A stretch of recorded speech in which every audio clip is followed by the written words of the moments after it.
Hey guys, ito si Baby Noah noong kalalabas niya lang sa ospital.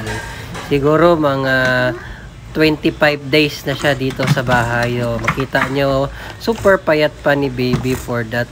Dami pang milk residue sa yang bibig. Makikita nyo rin sa kanyang mata na medyo naninilaw pa siya niyan. So ito na si Baby, mga isang buwan na to siya.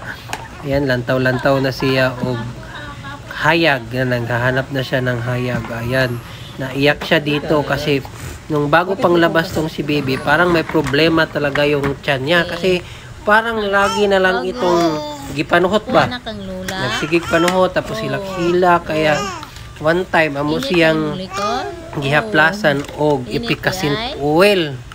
Nasayop ang iyang nanay, ipikasin oil lang nahaplas. Init man ang ipikasin oil. At tingala mi kay di man noon siya katulog. Ang bawal malay ng mentol campor sa G6 PD. Late na namo na ibawaan ng G6 PD siya. Kaya ang result sa newborn screening, 3 months pa man ang gawas.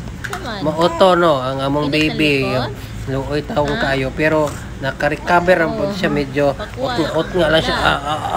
Anak siya kay halag man di ay. So nakita ninyo medyo moreno gining bata. Moreno gining bataa karon hasta nang chabi-chabi na kayong bataa, kusog na kayong mudagan, makipag-away na siyang ate.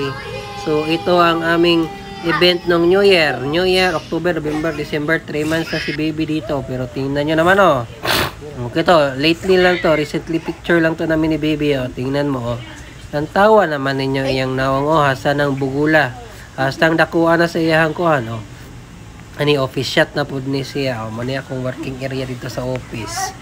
Kuyaw kayo. Kaya mga top kliyente na to na nga singlo na to every other day kay pas kay lang production. Ayan, duha ang akong monitor kay dali ra kay magtrabaho gyud kung duha ang monitor. Ayan, ito take-in lang to last night. Ayan si ate, sino pangalawa? Si Dodong, ayan.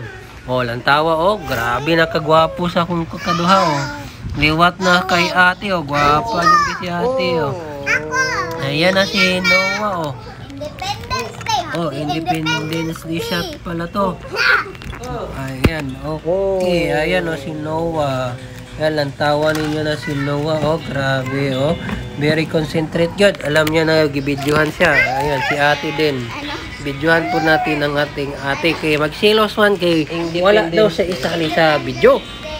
Ayan si Dudong, ayan asan si Mami? Ang Mami niyan is very busy, kumbot lang kung hain na si Mami.